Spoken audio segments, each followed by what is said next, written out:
Fajar baru merayap di balik perbukitan ketika Aldi membuka pintu kayu tua padepokan kecil peninggalan ayahnya. Udara pagi masih lembab, membawa aroma tanah basah dan daun pisang yang tertiup angin. Setiap pagi, tanpa pernah absen, Aldi berdiri di halaman berlantai tanah merah itu, tempat di mana dulu ayahnya mengajarinya setiap jurus, setiap napas, setiap prinsip tentang kehormatan. Kini, hanya suara burung dan desir angin yang menjadi saksi rutinitasnya. Tubuh Aldi bergerak luwes, mengalir seperti air. Setiap langkah adalah kenangan, setiap ayunan tangan adalah warisan. Namun setiap kali bayangan tubuhnya jatuh di tanah, Aldi selalu melihat siluet lain, siluet ayahnya, yang membuat dadanya sesak. 5 tahun telah berlalu sejak sang ayah meninggal, tetapi rasa kehilangan itu masih menempel seperti debu yang tak pernah benar-benar hilang. Padepokan itu tak lagi ramai seperti dulu. Tidak ada lagi murid yang berlatih, tidak ada lagi suara tawa atau obrolan yang memecah hening. Rumah itu kini seperti lambang kesendirian Aldi. Warga desa masih menghormatinya, tetapi mereka tahu Aldi memilih hidup menjauh dari keramaian. Dia berbeda, begitu kata orang-orang. Mereka benar, Aldi memang berbeda, tapi bukan karena keahliannya dalam silat, melainkan karena luka yang ia simpan rapat di dalam hati.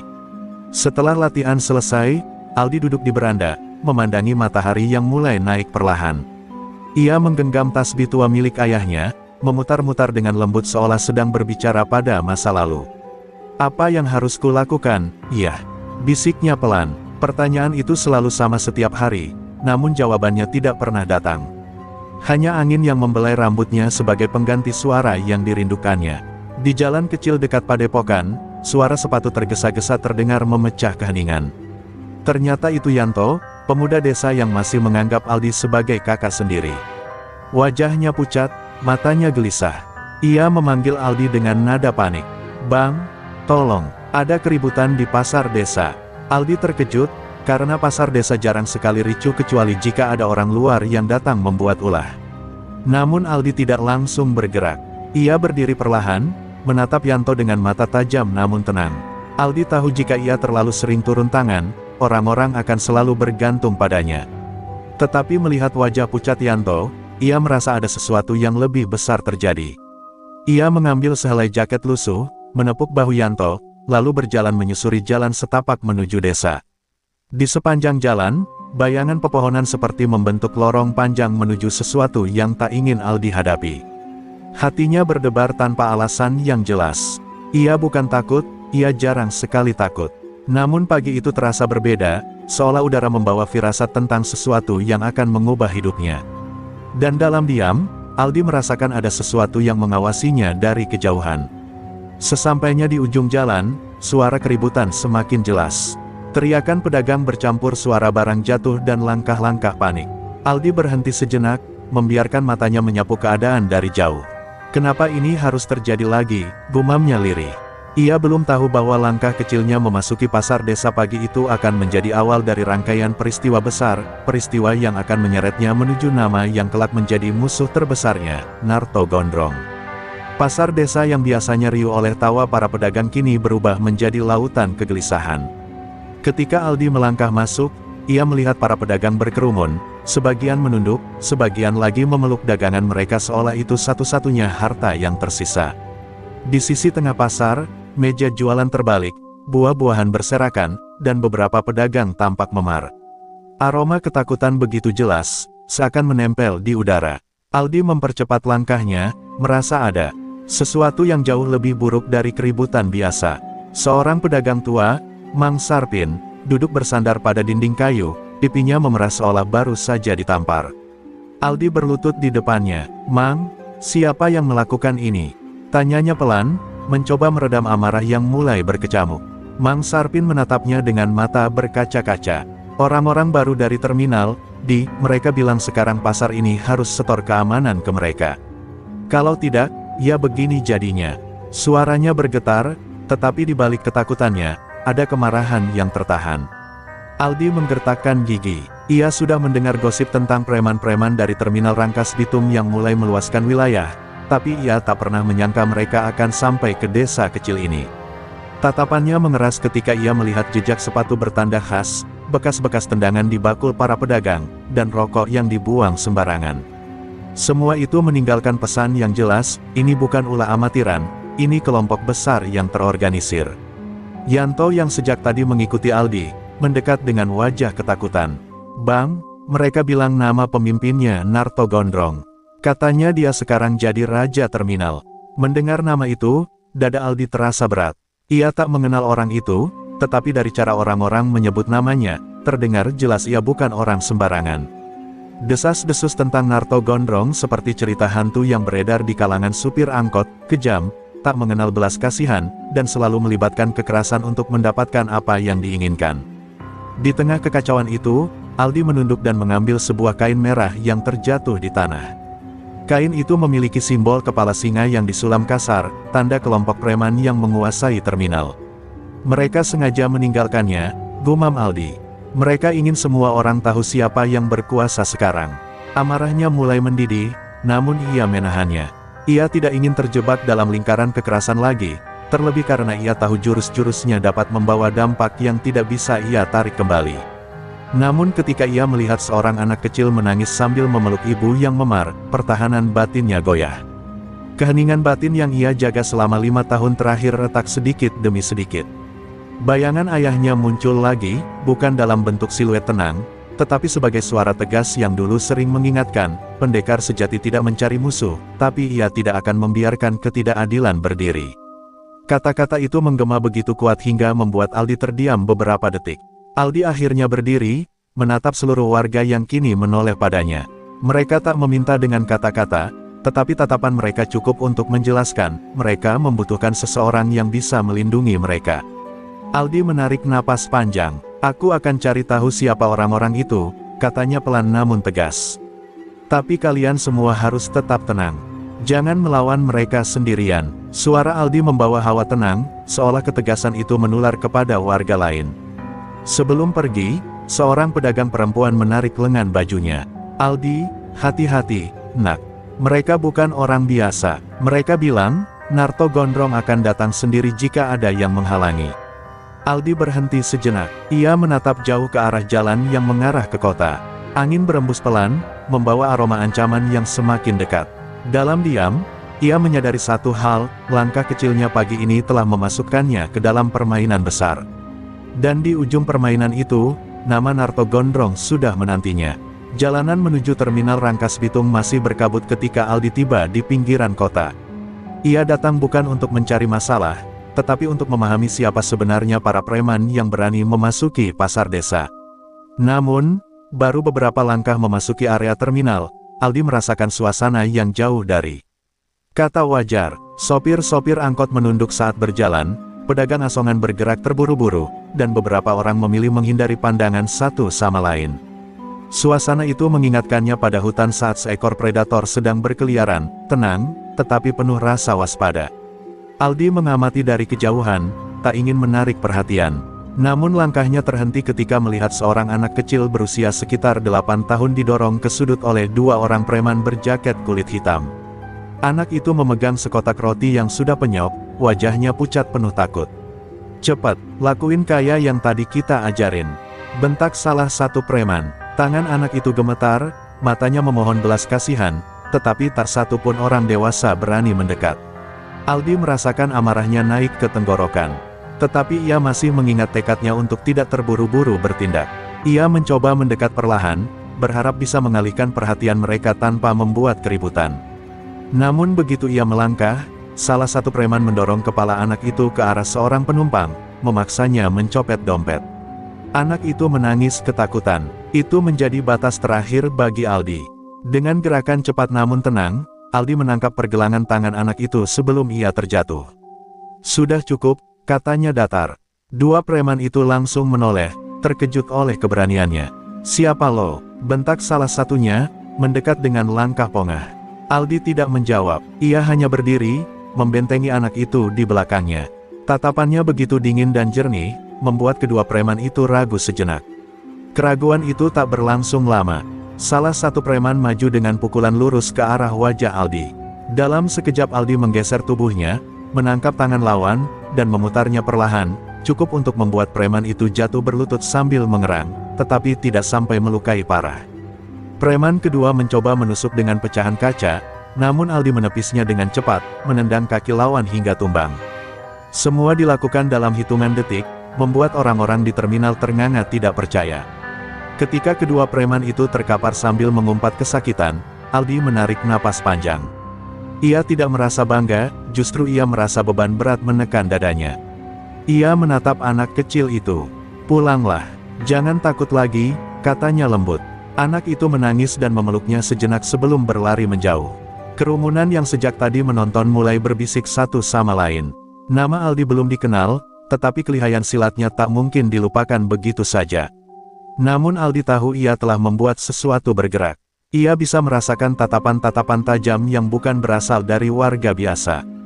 Di lantai 2 bangunan terminal, seseorang mengamati dari balik jendela gelap. Orang itu mengeluarkan ponsel, menekan nomor, dan berkata dengan suara serak, "Bos, ada orang baru bikin masalah." "Bukan orang sembarangan, lo harus lihat sendiri." Lalu telepon itu ditutup. Aldi tidak mendengar percakapan itu. Tapi ia bisa merasakan perubahan udara, lebih berat, lebih gelap. Pertarungan kecil itu hanyalah percikan pertama. Dan percikan itu kini sedang menuju ke telinga seseorang yang namanya sudah mulai menghantui desa dan kota, Narto Gondrong. Sejak kejadian di terminal pagi itu, suasana Rangkas Bitung berubah pelan namun pasti. Para pedagang, sopir angkot, hingga penumpang mulai berbisik-bisik membicarakan pemuda tak dikenal yang mengalahkan dua preman dalam hitungan detik. Mereka tidak tahu namanya, tidak tahu asalnya, hanya tahu satu hal, seseorang akhirnya berani menantang penguasa terminal. Dan berita itu menyebar seperti angin yang meniup api kecil di rerumputan kering, cepat, liar, tak terkendali. Aldi sendiri sudah kembali ke desa, berusaha melanjutkan hidup seperti biasa. Ia membersihkan halaman padepokan, mengelap pedang kuno ayahnya, dan duduk di beranda sambil menatap pepohonan. Namun ketenangan itu terasa palsu. Ia bisa merasakan setiap kejadian di terminal masih mengikuti dari belakang bahunya seperti bayangan kelam yang tak mau pergi. Ia mencoba meyakinkan dirinya bahwa pertarungan itu hanyalah insiden kecil yang akan dilupakan orang. Tapi jauh di dalam hati, ia tahu dunia tak bekerja semudah itu. Sore itu, Yanto datang lagi dengan napas memburu. "Bang, tadi di terminal, orang-orang cerita tentang abang," ucapnya, matanya berbinar campur ketakutan. Katanya dua preman anak buah Narto masuk rumah sakit gara-gara dipukuli pemuda yang pakai jaket lusuh. Aldi terdiam. Ia tak memukuli siapapun, ia hanya melumpuhkan mereka tanpa luka serius. Fakta itu saja sudah membuatnya gelisah, apalagi setelah mendengar cerita itu berubah-ubah dan makin dilebihkan. "Yanto, dengar," kata Aldi pelan, "jangan sebar-sebarkan. Aku tidak mau orang-orang salah paham." Tapi Yanto menggeleng cemas. "Justru itu, Bang, berita ini cepat banget naik. Bahkan sopir-sopir angkot bilang nama abang sudah masuk ke telinga anak buah Narto." Mendengar nama itu disebut lagi, dada Aldi serasa dirangkul dingin. Ia tidak pernah bertemu Narto Gondrong, tapi aura tentang orang itu selalu dibicarakan dengan ketakutan seperti legenda buruk yang menjadi kenyataan. Malamnya, udara desa terasa lebih berat dari biasanya. Di luar, suara jangkrik terdengar putus-putus, seolah merasakan kegelisahan yang sama. Aldi duduk sendirian di ruang tengah, memandangi tasbih ayahnya yang tergantung.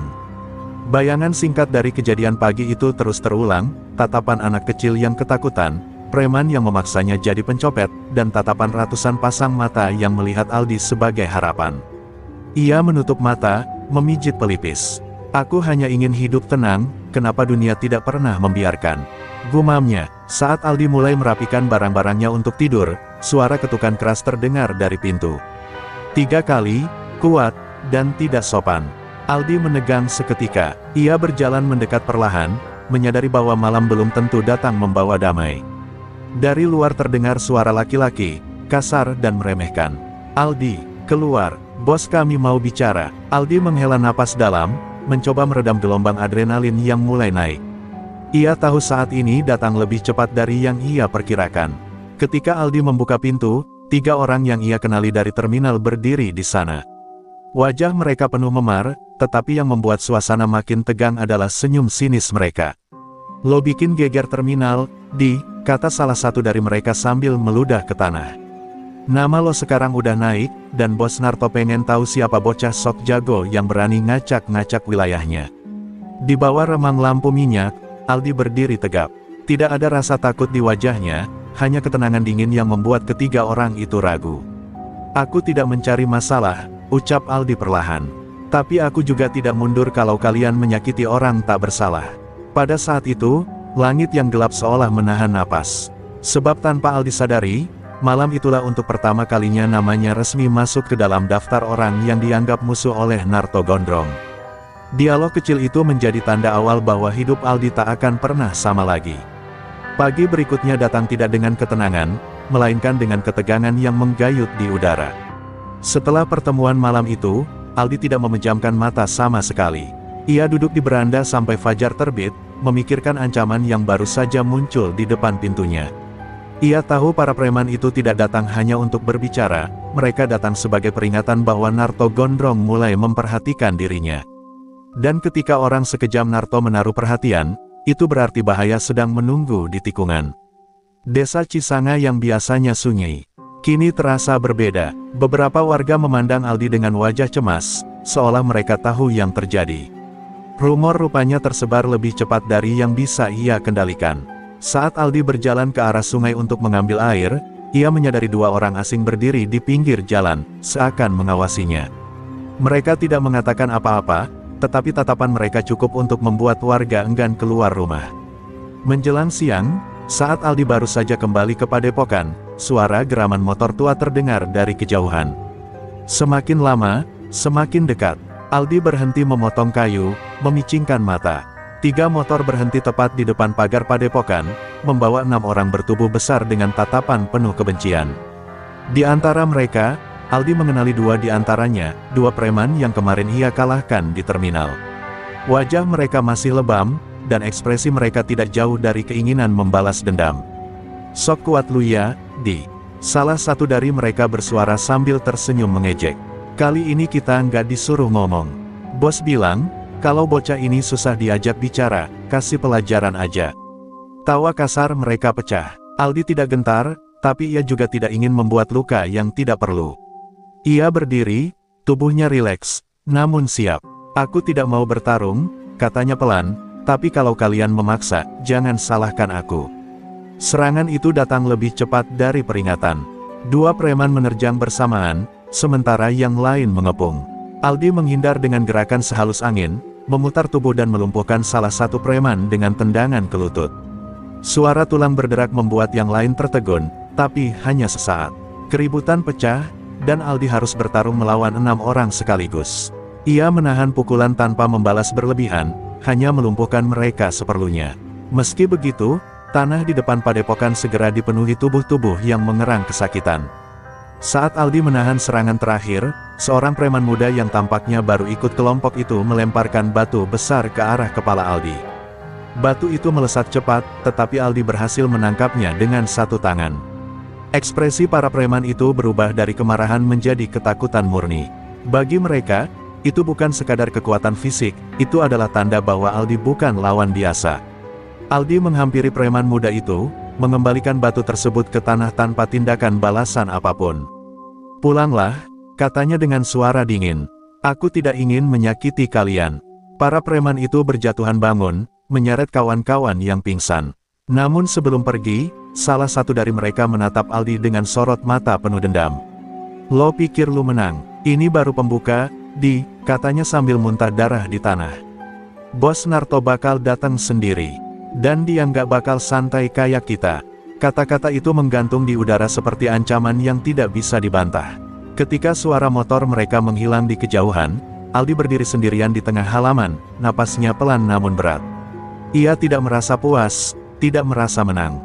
Justru ia merasakan sesuatu yang lebih mengerikan, bahwa batas antara kehidupan tenang yang ia inginkan dan dunia kekerasan yang ia jauhi semakin tipis.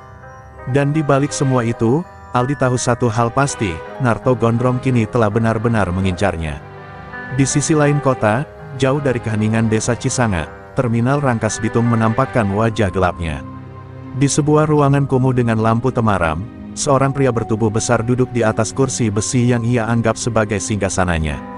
Rambut gondrongnya terurai liar, tatonya menjalar seperti akar hitam di lengannya.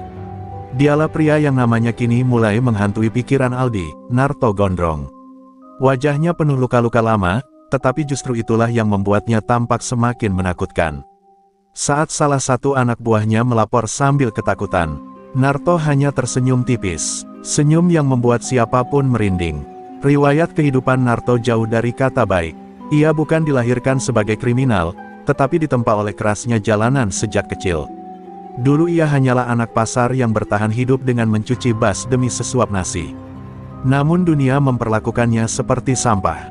Ia berkali-kali dipukuli karena dianggap mencuri, dihina saat meminta makan, bahkan ditinggalkan oleh orang-orang yang ia anggap keluarga.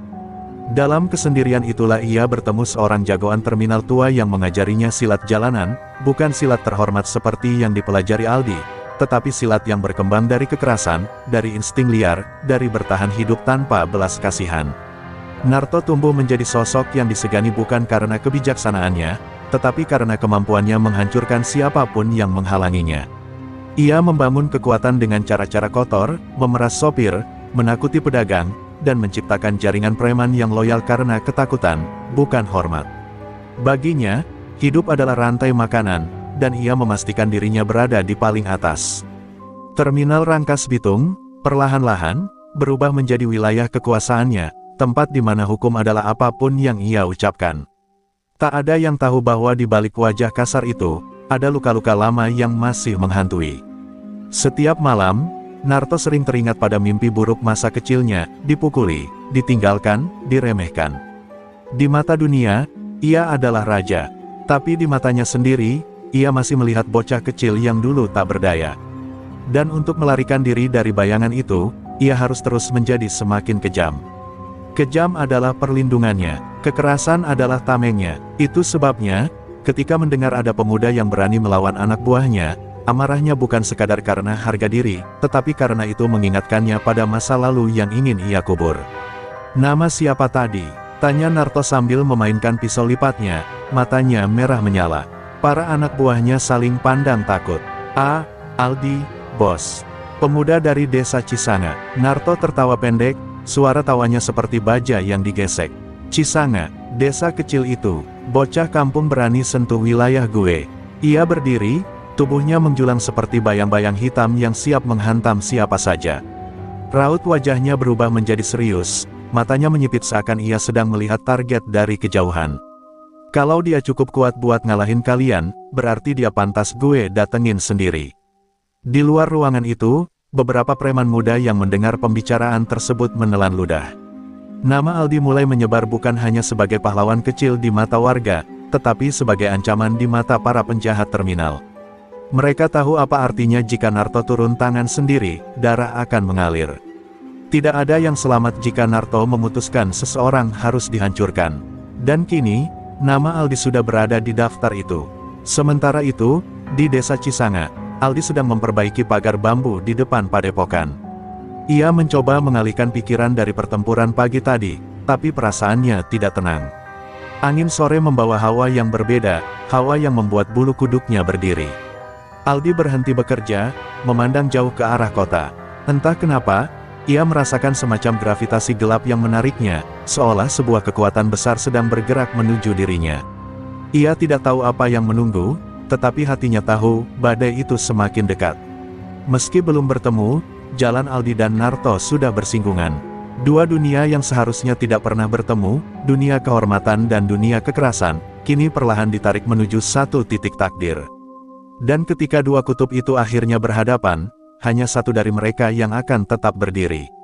Senja turun perlahan, mewarnai langit desa Cisanga dengan semburat jingga pucat. Aldi baru saja selesai memperbaiki pagar ketika suara langkah tergesa mendekati padepokan. Ketika ia menoleh, dilihatnya seorang perempuan parubaya datang sambil memegangi perutnya. Wajahnya pucat, matanya bengkak bekas menangis. Aldi segera menghampiri dan menuntunnya duduk di beranda. "Bu Rengganis, ada apa?" tanyanya pelan namun waspada. Ibu itu terisak, mencoba mengatur napas sambil memegangi lengan yang memar. Suamiku dipukuli orang-orang terminal," suaranya pecah. Aldi menegang seketika. Ia mengenal suami Bu Rengganis, Pak Dharma, penjual sayur yang sering berangkat ke pasar kota sebelum subuh. Pria baik yang tak pernah mencari masalah. Jika sampai ia dipukuli, berarti tekanan dari kelompok Narto sudah merambah kemana-mana, bahkan kepada mereka yang tak punya urusan dengan fashion kekuasaan terminal. Bu Rengganis bercerita dengan terbata-bata. Pagi tadi Pak Dharma menolak membayar uang keamanan kepada preman di terminal. Suami saya bilang dia sudah bayar bulan lalu, ucapnya, tapi mereka ngotot bilang tarif baru. Waktu suamiku menolak, mereka langsung keroyok. Suaranya berubah menjadi bisikan lemah.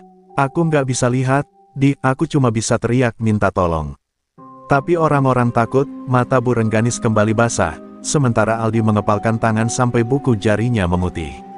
Ada getir panas di dada Aldi, getir yang sama pernah ia rasakan 5 tahun lalu saat ayahnya meninggal akibat pertikaian yang tak seharusnya terjadi. Ia mencoba mengendalikan emosi, tapi melihat memar di lengan Bu Rengganis, melihat ketakutan yang tak bisa disembunyikan oleh seorang ibu, membuat sesuatu di dalam dirinya retak. Ia bangkit, menarik napas panjang, mencoba mencari kata-kata yang tepat. Bu, di mana suami ibu sekarang? Di rumah, gak bisa jalan, jawabnya lirih. Aku takut mereka datang lagi. Aldi mengangguk tanpa berkata. Ia tahu ketakutan itu bukan tanpa alasan. Jika Narto Gondrong memang sedang menunjukkan kekuasaannya, maka menghancurkan keluarga sederhana seperti Bu Rengganis adalah cara paling keji untuk menyebarkan pesan. Pesan bahwa siapapun yang mencoba melawan akan menderita. Aldi mengantar Bu Rengganis pulang, melewati jalanan kecil yang sunyi seperti menahan napas. Rumah itu sederhana, tetapi di dalamnya Aldi melihat betapa hancurnya keadaan. Pak Dharma terbaring di tempat tidur, tubuhnya biru lebam, bibirnya pecah. Ketika melihat Aldi, ia mencoba tersenyum, senyum lemah yang justru membuat hati Aldi semakin berat. Aldi, jangan urusanku, katanya parau. Aku cuma apes, jangan ikut campur, mereka bahaya. Aldi berlutut di sampingnya. Pak, ini bukan soal ikut campur, ucapnya perlahan, suaranya bergetar namun penuh tekad. Ini soal benar dan salah. Pak Dharma menatapnya, tetapi tak mampu berkata apa-apa selain menahan rasa sakit yang terus mendera tubuhnya. Pada saat itu, Aldi diam-diam bersumpah, ia tidak akan membiarkan satupun warga desa ini hidup dalam ketakutan. Ia tidak peduli berapa besar ancaman yang mendekat, tidak peduli seberapa kelam nama Narto Gondrong, Aldi tahu ia tak bisa lagi berdiri diam. Saat Aldi keluar dari rumah itu, langit sudah gelap sepenuhnya. Angin malam membawa aroma hujan dan sesuatu yang lebih menakutkan, firasat buruk. Di kejauhan, suara motor terdengar sayup-sayup, semakin lama semakin mendekat. Aldi berhenti, menatap ke arah suara itu datang. Ia tahu, yang sedang bergerak menuju desa bukan lagi anak buah rendahan. Batas kesabarannya telah mencapai ujung, begitu pula batas permainan Narto.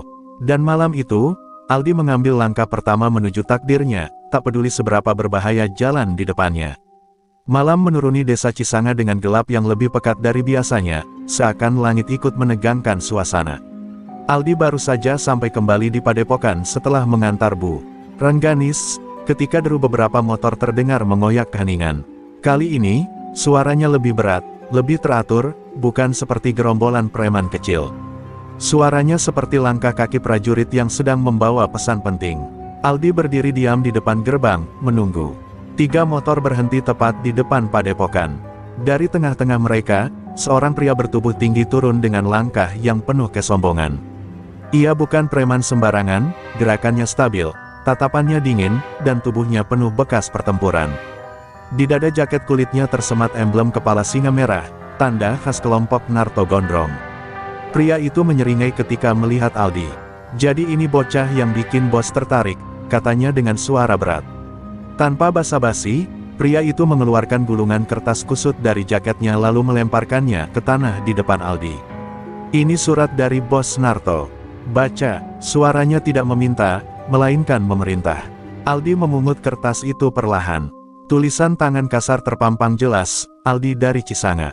Kau berani sentuh anak buahku. Kalau kau jago beneran, temui aku di lapangan kosong dekat terminal. 3 hari dari sekarang. Jangan lari. Surat itu tidak panjang, tapi setiap kata terasa seperti pukulan keras yang menghantam dada Aldi. Aldi menatap pria itu tanpa gentar. Aku tidak mencari pertarungan, katanya pelan. Pria itu tertawa keras, suara tawanya bergema seperti cambuk di malam sunyi. Bos juga nggak peduli apa yang lo cari, balasnya. Lo udah bikin dia nggak senang, itu aja cukup. Kalau lo nggak datang, kami yang bakal datang ke desa ini. Dan percaya, bocah, kami nggak bakal sehalus ini lagi. Ancaman itu tidak diucapkan dengan emosi, justru saking datarnya membuatnya terasa lebih mengerikan. Yanto yang sejak tadi mengintip dari balik pepohonan hampir menjatuhkan tubuhnya sendiri karena takut. Ia tahu siapa pria bertubuh besar itu, Mandra Keling, tangan kanan Narto, dikenal kejam dan tak pernah menyisakan lawan tanpa luka berat. Fakta bahwa dia sendiri yang datang ke desa sudah cukup membuktikan betapa seriusnya Narto menanggapi Aldi. Mandra berdiri dekat, wajahnya hanya sejengkal dari Aldi. Datanglah, biar bos lihat apakah lo cuma angin lewat atau benar-benar lawan sepadan. Setelah memberikan ultimatum itu, Mandra membalikkan badan, menaiki motornya, dan pergi bersama dua pengikutnya. Suara motor mereka memudar, namun ancamannya masih menggantung di udara seperti bau asap yang tak kunjung hilang. Aldi berdiri diam cukup lama, memegang surat itu dengan tangan yang tak bergetar, tapi dengan hati yang bergerak liar. Ia bukan takut, tapi ia sadar apa arti tantangan itu. Begitu ia melangkah menuju terminal, tidak ada jalan kembali. Ketika Yanto mendekat dengan langkah gelisah, ia berkata, "Bang, jangan datang. Mereka bisa ngebunuh abang." Aldi menatapnya, bukan dengan amarah, namun dengan ketegasan yang baru. "Yan, kalau aku tidak datang, mereka yang akan datang ke desa. Ke rumah-rumah, ke orang-orang seperti Bu Rengganis dan Pak Dharma. Aku tidak bisa biarkan itu terjadi." Suaranya pelan, tapi mantap seperti batu karang yang tak goyah dihantam gelombang. Malam itu, Aldi kembali duduk di beranda, memandangi langit yang kosong dan gelap.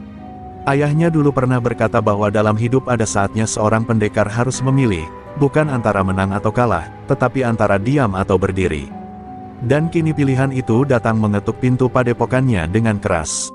Aldi menggenggam tasbih ayahnya, menutup mata, dan menghembuskan napas panjang. Ia tahu apa yang harus ia lakukan. 3 hari lagi, ia akan menjemput takdirnya, baik sebagai pelindung atau sebagai korban. Namun apapun hasilnya, Aldi telah memilih untuk tidak lagi mundur. Sejak malam tantangan itu datang, padepokan menjadi lebih sunyi daripada biasanya. Aldi menghabiskan waktu sendirian di halaman belakang, tempat ayahnya dulu mengajarinya dasar-dasar jurus Banten yang diwariskan dari leluhur. Bulan menggantung tinggi, memantulkan bayangan Aldi pada tanah yang mulai lembab setelah hujan. Ia mulai bergerak perlahan, gerakan yang terlihat sederhana, namun sebenarnya memadukan ketenangan, kelenturan, dan ketepatan mematikan. Setiap hembusan napas ia atur seperti irama, setiap langkah ia tanamkan pada tanah seperti akar pohon tua. Malam pertama adalah ujian konsentrasi. Bayangan Mandra Keling terus terbayang di kepalanya. Cara pria itu memandangnya seperti melihat mangsa yang sudah pasti kalah. Namun Aldi mengenyahkan bayangan itu. Dalam seni silat ayahnya, ketakutan bukan untuk dilawan, melainkan untuk dikenali, dijadikan bagian dari gerakan. "Takut membuatmu hidup, Di," ayahnya pernah berkata. "Tapi keberanianlah yang membuatmu berarti." Mengingat kata-kata itu membuat dada Aldi menghangat sekaligus menegang. Malam kedua datang dengan angin dingin yang menusuk. Aldi mulai berlatih keras. Ia memukul balok kayu sampai kulit tangannya memerah dan retak, tapi ia tidak berhenti. Ia melatih tendangan putar, gerakan yang memerlukan keselarasan antara tubuh dan napas. Setiap kali ia terjatuh, ia bangkit lagi. Setiap kali lututnya goyah, ia paksa dirinya berdiri tegap. Mandra Keling, tangan kanan Narto, dan di belakangnya, sang raja terminal, gumamnya. Ia sadar pertarungan yang menanti bukan sekadar duel, melainkan pesan bagi seluruh kota. Sementara itu, Yanto terus memperhatikannya dari kejauhan. Pemuda itu ingin membantu, namun hanya bisa menggenggam tangan sendiri, merasa tak berdaya. Pada satu titik, ketika Aldi hampir tumbang karena terlalu memaksakan diri, Yanto berlari mendekat. "Bang, jangan hancurin badan abang sendiri," teriaknya. Aldi terdiam, menatap sahabat kecilnya itu. Sejenak, ia melihat wajah ayahnya di mata Yanto, khawatir, namun percaya. "Aku harus siap, Yan," bisiknya. "Kalau aku gagal, bukan cuma aku yang hancur." Malam ketiga adalah malam penentu. Aldi tidak lagi fokus pada kekuatan ototnya, melainkan pada ketenangan jiwanya. Ia duduk bersila menghadap makam ayahnya, yang letaknya hanya beberapa langkah dari padepokan. Lilin kecil menyala di samping nisan sederhana itu. "Pak, maafkan Aldi kalau selama ini terlalu banyak diam," ucapnya lirih. "Tapi kali ini, aku akan melindungi apa yang kau titipkan." Angin malam berhembus pelan, seperti jawaban lembut yang datang dari alam sendiri. Aldi memejamkan mata, membiarkan ingatan masa kecilnya bersama sang ayah mengalir seperti sungai. Di ujung malam itu, Aldi berdiri. Tubuhnya lelah, namun matanya jernih. Ia mempraktikkan satu rangkaian silat pamungkas yang hanya diajari ayahnya sekali saja, jurus debus naga Banten. Gerakannya cepat, mengalir, dan penuh energi yang terfokus. Ketika ia mengakhiri rangkaian jurus itu, keringat mengalir di wajahnya, tetapi sekaligus ada senyum tipis terukir, senyum seseorang yang mulai menerima takdirnya. Dalam keheningan menjelang subuh, Yanto mendekat dan meletakkan tangan di bahu Aldi.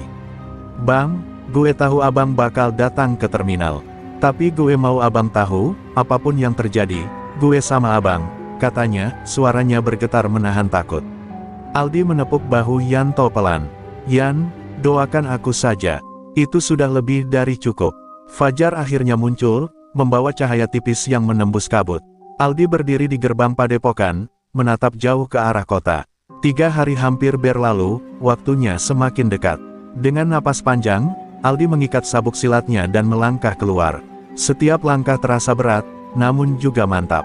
Karena mulai hari itu, ia tak lagi hanya Aldi dari Cisanga. Ia adalah pemuda yang akan menghadapi Raja Terminal Banten, demi semua orang yang tak berdaya melawan. Pagi yang seharusnya membawa ketenangan justru terasa seperti pisau yang menoreh angin. Kabut tipis masih menggantung ketika Aldi melangkah keluar dari padepokan. Setiap langkahnya seakan memantulkan suara berat di dalam dadanya. Ia tahu, begitu ia pergi menuju terminal, ia bukan hanya meninggalkan rumah, dia meninggalkan masa lalunya sebagai pemuda biasa. Di jalan desa, beberapa warga yang melihatnya menatap dengan campuran harap dan ketakutan. Mereka tidak berani mendekat, tetapi sorot mata mereka seakan berkata, "Kami percaya padamu, tolong selamatkan kami." Yanto menyusul di belakang dengan langkah kecil, napasnya memburu karena gugup. "Bang, gue ikut sampai batas desa aja, ya," katanya pelan. Aldi mengangguk tanpa menoleh. Ia tahu Yanto ingin menunjukkan keberanian, sekaligus menyembunyikan ketakutannya sendiri. Ketika mereka melewati rumah Bu Rengganis, perempuan itu muncul di depan pintu, kedua tangannya gemetar memegang kain penutup kepala. "Aldi, hati-hati, nak," ucapnya lirih. Aldi menghentikan langkah hanya sesaat, mengangguk hormat tanpa kata. Tak perlu banyak bicara, luka di wajah Pak Dharma sudah lebih dari cukup sebagai alasan untuk bertarung. Begitu mencapai batas desa, Yanto berhenti. Nafasnya tercekat, dan ia menggigit bibirnya kuat-kuat seakan menahan sesuatu yang ingin meledak. "Bang, kalau abang nggak balik," ia tidak sanggup menyelesaikan kalimatnya. Aldi mengangkat tangannya dan menepuk kepala Yanto pelan, sesuatu yang ia jarang lakukan. "Aku balik, Yan. Kau harus jaga desa buat aku," katanya dengan senyum kecil yang muncul hanya setipis embun pagi. Yanto noding, tapi air matanya jatuh begitu Aldi membalikkan badan dan pergi tanpa menoleh lagi.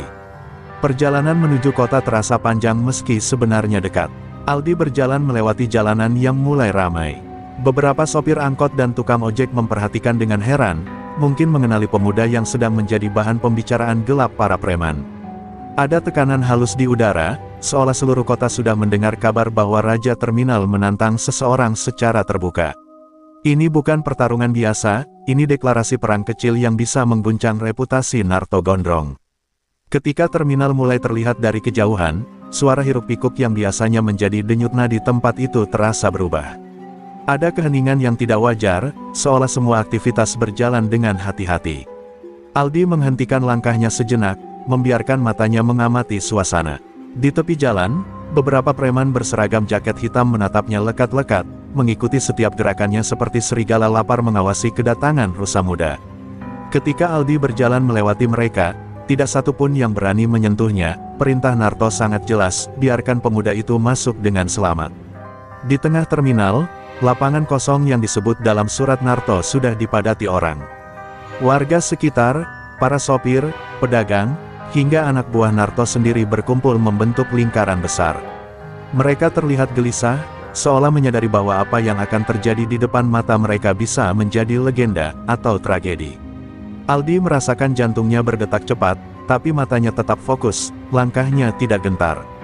Lalu, dari sisi lain lapangan, suara berat dan lambat terdengar.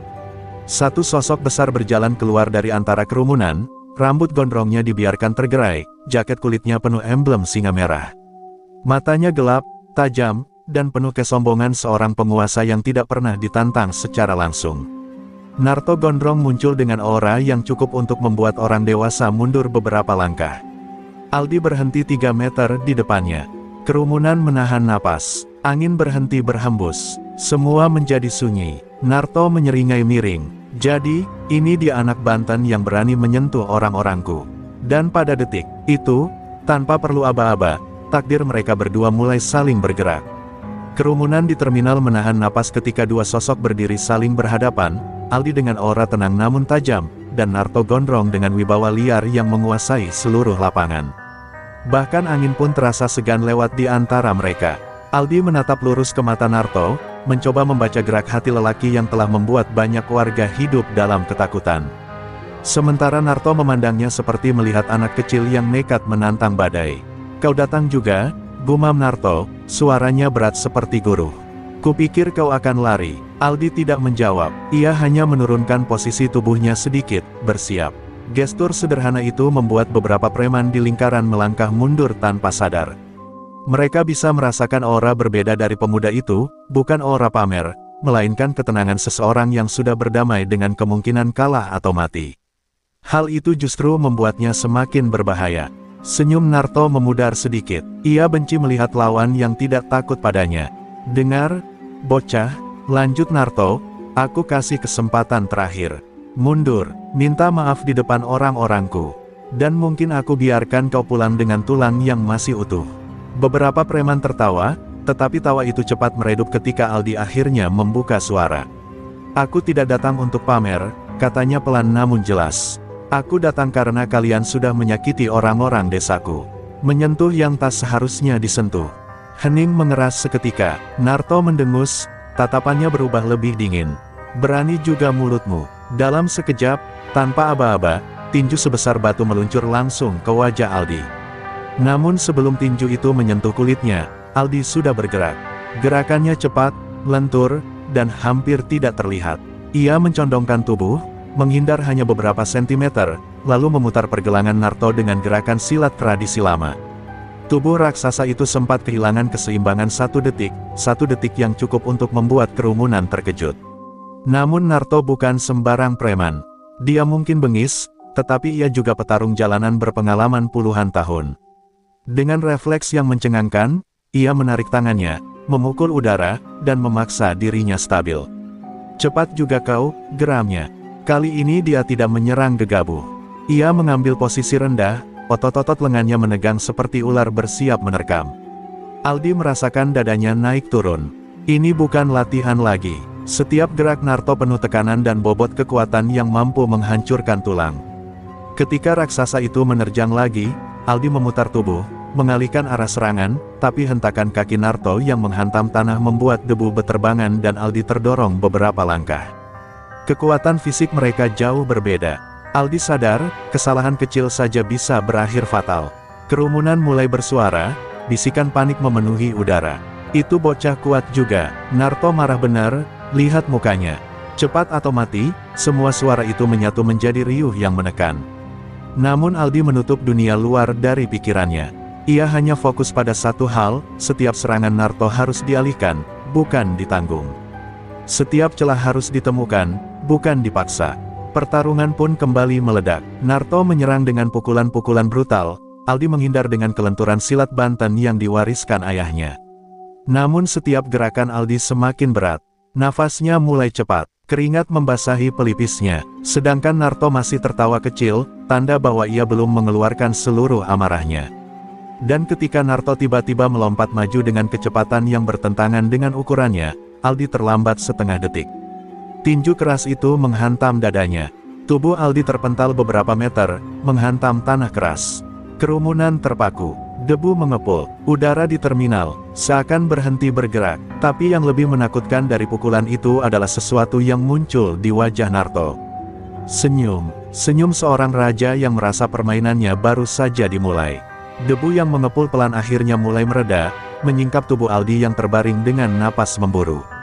Dadanya terasa seperti diremukkan palu godam. Pukulan Naruto bukan hanya kuat, itu adalah kekuatan mentah yang lahir dari puluhan tahun bertarung untuk bertahan hidup di jalanan.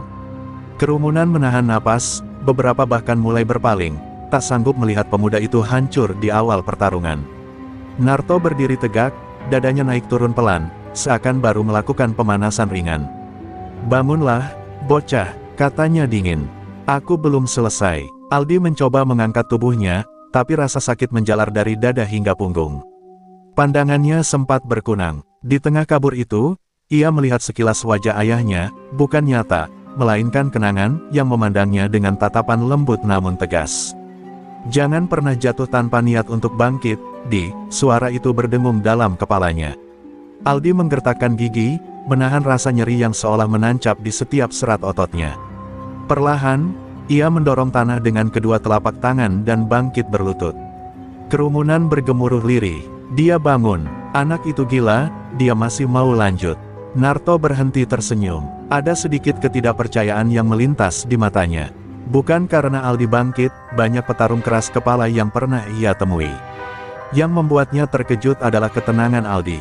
Tidak ada putus asa, tidak ada kemarahan membabi buta. Yang tersisa hanyalah tekad yang membatu, dan itu membuat Naruto sedikit terganggu. Aldi akhirnya berdiri, kepalanya sedikit tertunduk, napasnya tidak teratur, tetapi tatapannya kembali tajam ketika ia mendongak. Ia mengangkat kedua tangannya dalam posisi kuda-kuda khas silat Banten. Meski tubuhnya goyah, gerakannya masih teratur, menunjukkan disiplin yang tak bisa dibentuk dalam hitungan bulan, melainkan bertahun-tahun. "Aku belum selesai," ucap Aldi pelan. Bukan sebagai ancaman, tetapi sebagai pernyataan fakta. Naruto menggeram rendah. "Baiklah, kalau begitu aku yang menyelesaikan." Ia maju dengan langkah berat, siap menghantam sekali lagi. Namun kali ini Aldi tidak hanya bertahan. Saat Naruto mengayunkan pukulan keduanya, Aldi tidak mundur, ia justru masuk ke dalam jarak serangan, sesuatu yang berbahaya namun sangat terlatih dalam dunia silat tradisi. Dengan kecepatan yang tidak disangka siapapun, Aldi menepiskan lengan Naruto dan menghantam tulang rusuk sang raja preman dengan siku tajam. Tubuh Naruto tersentak. Untuk pertama kalinya, ia mundur setengah langkah. Kerumunan terhenyak melihatnya. Aldi sendiri terengah-engah, tapi matanya tak lepas dari Naruto, memastikan lawannya tidak mendapat celah. Lalu ia kembali mengambil jarak, sadar bahwa pukulan kecil itu tidak melukai banyak, namun cukup untuk mengusik ego Naruto gondrong. Wajah Naruto berubah kelam. Berani gumamnya, suaranya rendah namun penuh rage. Ia merenggangkan bahu, lalu mengencangkan kedua tangannya sehingga buku jarinya bergerak keras. Suasana terminal menegang lagi, bahkan lebih kuat dari sebelumnya. Para anak buah Naruto menahan napas, mereka tahu betul apa arti perubahan raut itu. Jika tadi Naruto hanya bermain-main, kini ia mulai memasuki mode serius, dan itu jarang terjadi. Aldi menghela napas panjang, mencoba menenangkan degup jantungnya yang tak karuan. Setiap bagian tubuhnya sakit, tetapi ia merasakan sesuatu yang tidak ia rasakan sebelumnya, kejelasan.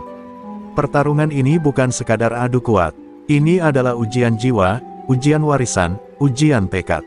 Ia bukan bertarung untuk menang, ia bertarung untuk menghentikan rantai ketakutan yang sudah terlalu lama menjerat warga.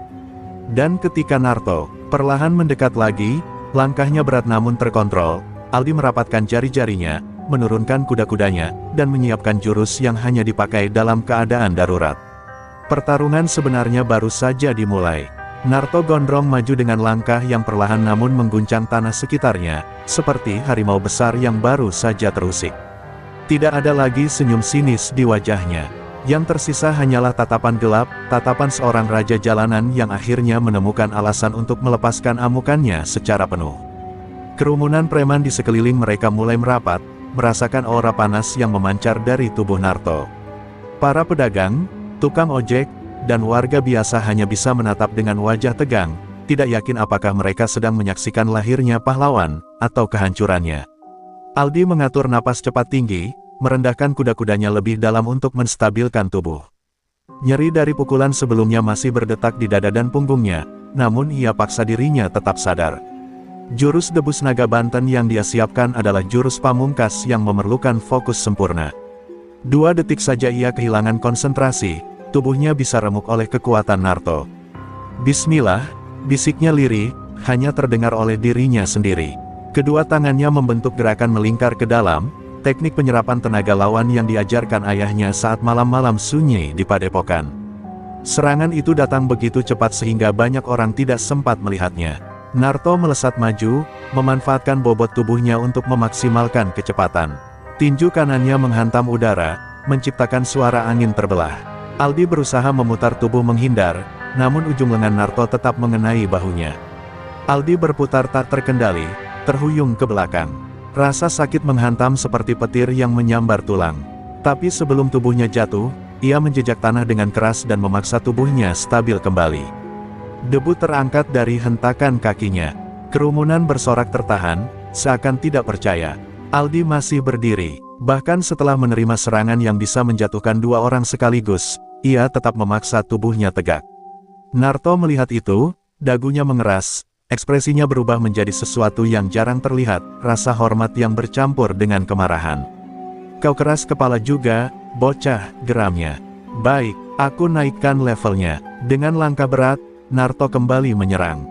Kali ini bukan dengan tinju, tetapi dengan tendangan sisi tubuh yang besar, kuat, dan sulit dihindari. Aldi melihat gerakan itu datang.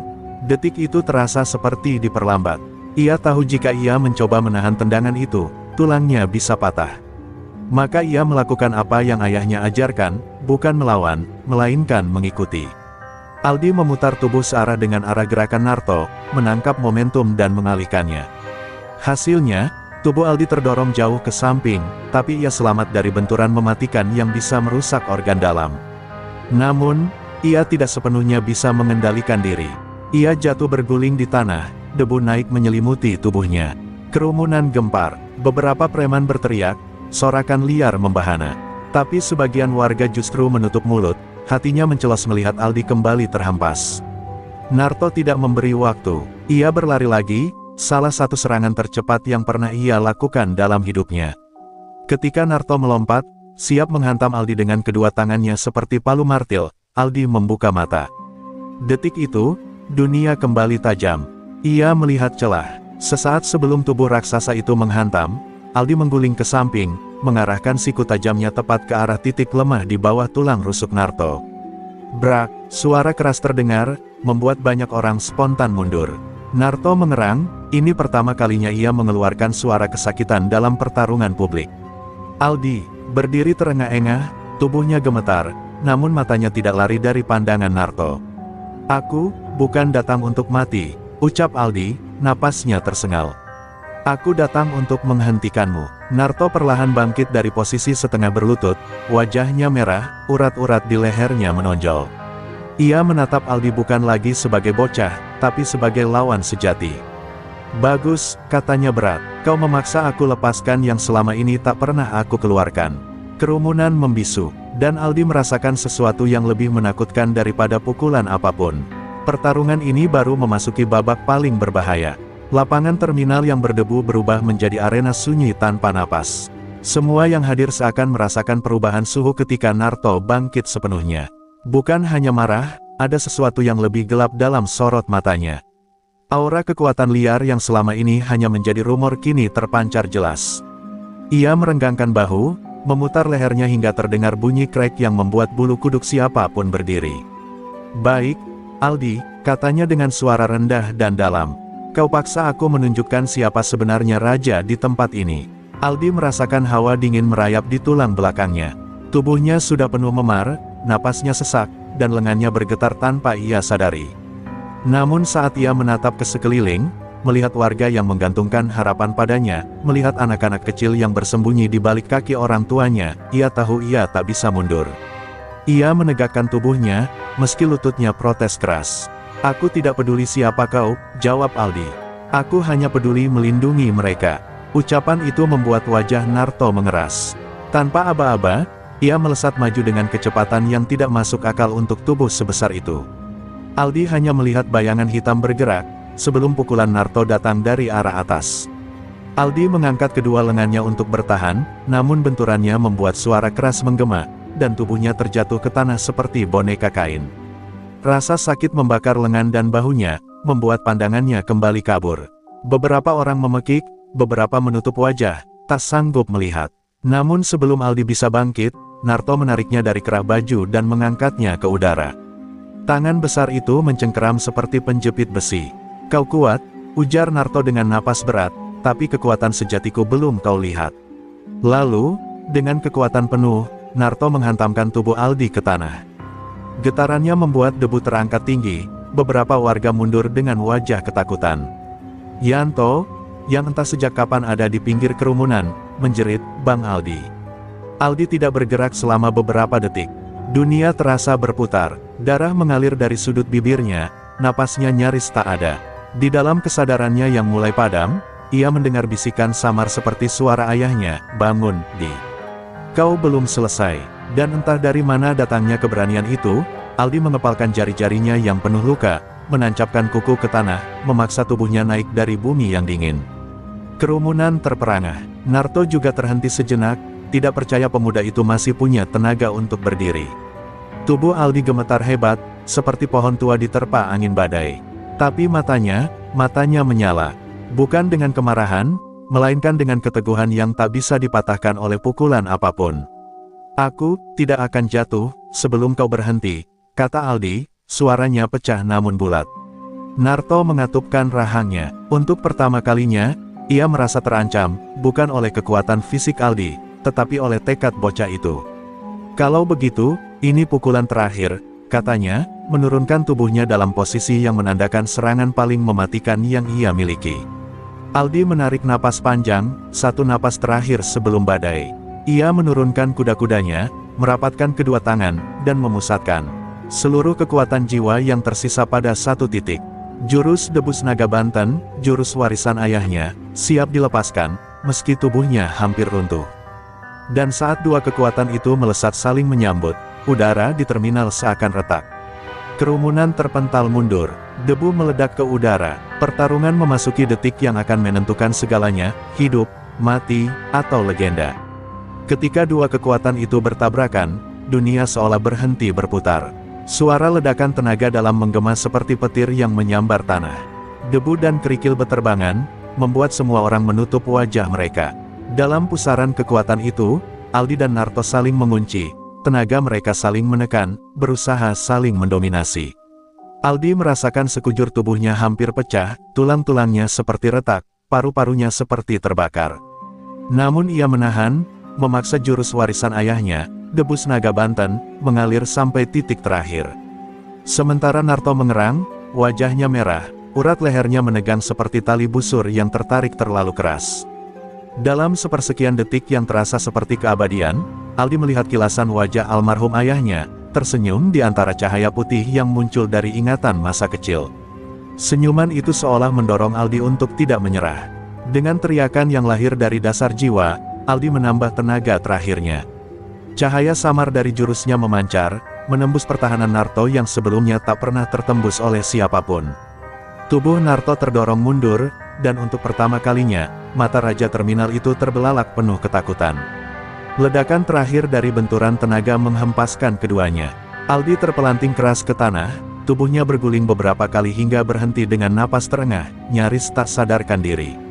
Namun Narto, tubuh raksasa itu terpental lebih jauh, menghantam gerobak besi hingga roboh. Ketika debu mereda, warga melihatnya terbaring tak bergerak. Napasnya tersengal, tubuhnya gemetar, dan kedua matanya menatap langit tanpa kemampuan untuk bangkit lagi. Keheningan menguasai terminal, tidak ada teriakan, tidak ada bisik-bisik. Hanya suara angin yang melewati seng atap pasar. Lalu, pelan-pelan, satu suara muncul dari kerumunan. "Aldi, menang!" Suara itu seperti percikan api yang jatuh ke tumpukan jerami. Dalam hitungan detik, seluruh kerumunan meneriakkan nama Aldi dengan gemuruh, memecah sunyi dengan sorak kemenangan yang menggetarkan udara. Yanto langsung berlari ke arah Aldi dan berlutut di sampingnya. Bang Aldi, lo denger suara gue, bangun, Bang." Wajahnya panik, namun tangannya tetap menopang kepala Aldi dengan hati-hati. Aldi membuka sedikit matanya, tersenyum lemah, dan berbisik, "Udah, selesai, Yanto, dia nggak bakal ganggu siapapun lagi." Air mata Yanto jatuh tanpa ia sadari, membasahi tangan Aldi yang penuh luka. Sementara itu, beberapa anak buah Naruto yang tadi begitu garang kini hanya berdiri terpaku. Sebagian langsung melarikan diri, sebagian lainnya menjatuhkan senjata, mengangkat tangan tanda menyerah, menyadari era ketakutan yang selama ini menguasai terminal telah runtuh. Warga berkerumun di sekitar Aldi, sebagian menangis lega, sebagian memuji keberanian pemuda yang tubuhnya kini hampir tak bisa bergerak itu. Di tengah semua kehebohan itu, Aldi perlahan memejamkan mata. Bukan karena menyerah, tetapi karena tubuhnya akhirnya meminta waktu untuk istirahat setelah menanggung beban yang luar biasa. Namun sebelum kesadarannya benar-benar hilang, ia sempat merasakan genggaman tangan Yanto yang hangat dan suara warga yang memanggil namanya dengan penuh rasa syukur. Dan di dalam gelap yang perlahan menelannya, Aldi tahu bahwa hari ini ia telah mengukir sejarah. Dan begitulah, di hari itu, Raja Terminal Banten akhirnya tumbang. Tidak oleh puluhan musuh, tidak oleh kekuatan senjata, tetapi oleh tekad seorang pemuda dari Banten yang memegang prinsip bahwa keberanian bukanlah tentang kekuatan, tetapi tentang melindungi mereka yang tidak mampu melindungi